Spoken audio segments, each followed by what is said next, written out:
दुर्घटना में युवक की मौत। सड़क जाम कर किया विरोध प्रदर्शन। आसनसोल के कुल्टी थाना क्षेत्र के लक्ष्मणपुर बजरंगबली मोड़ के सामने राष्ट्रीय सड़क संख्या 19 पर एक सड़क दुर्घटना हुई, जिसमें सड़क पार करने के दौरान लक्ष्मणपुर गांव निवासी संजीत मुर्मू 24 को तेज रफ्तार 4 पहिया वाहन ने टक्कर मार दी। युवक वहीं गिर गया। पुलिस ने मौके पर पहुंचकर उसे और इलाज के लिए आसनसोल जिला अस्पताल भेजा, जहां उसे मृत घोषित कर दिया। इसके बाद आक्रोशित लोगों ने पथावरोध कर विरोध जताया। मालूम हो कि हादसा आसनसोल से धनबाद जाने वाली लेन पर हुआ। हालांकि युवक को टक्कर मारने के बाद 4 पहिया वाहन ने दूसरी मोटरसाइकिल को भी टक्कर मार दी। इस पर सवार 2 लोग भी घायल हो गया। वहीं घटना के बाद करीब 30 मिनट तक इलाके के लोगों ने विरोध प्रदर्शन किया। पुलिस ने पहुंचकर जाम हटाया। ঘটনা করছিল এখান থেকে দ্রুত গতিতে অপোজিট সাইড থেকে একটা সাদা রঙের ক্রিয়েটা গাড়ি এসে এখানে পারাপার করছিল আমাদের গ্রামের আদিবাসী সঞ্জিত।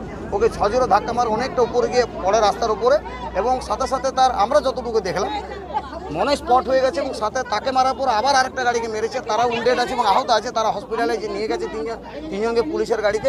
একজনের তো মৃত্যু হয়েছে, আমরা দিয়েছি এখানে। বাকি দুজনের কি অবস্থা আছে এখন পর্যন্ত জানি না। গুরুতর আহত মানে প্রথমে সাইকেলে মেরেছে ওকে, ওর মারার পর আবার সাইডে যে আরেকটা বাইককে মেরেছে, তাতে 2 জন ছিল।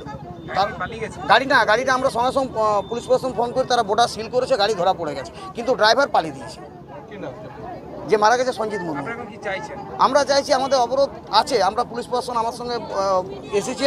আমাদের দাবি গাড়ির মালিককে এখানে ডেকে আনা হোক, এবং তার যে গরিব ছেলে, তার ঘরে কিচ্ছু নেই, ওই ছেলেই সব কিছু করতো, বাপ মা সংসার চালাতো, সেই জন্য ক্ষতিপূরণটা ঠিক মতন পায়। আর আমাদের অনুরোধ ট্রাফিক এবং প্রশাসনের কাছে, এই যে দ্রুত গতিতে গাড়িগুলো যাচ্ছে এদের উপরে কিছু নিয়ন্ত্রণ আনা এবং ট্রাফিকের উপর ইয়ে করা। আর অমর ব্যানার্জি।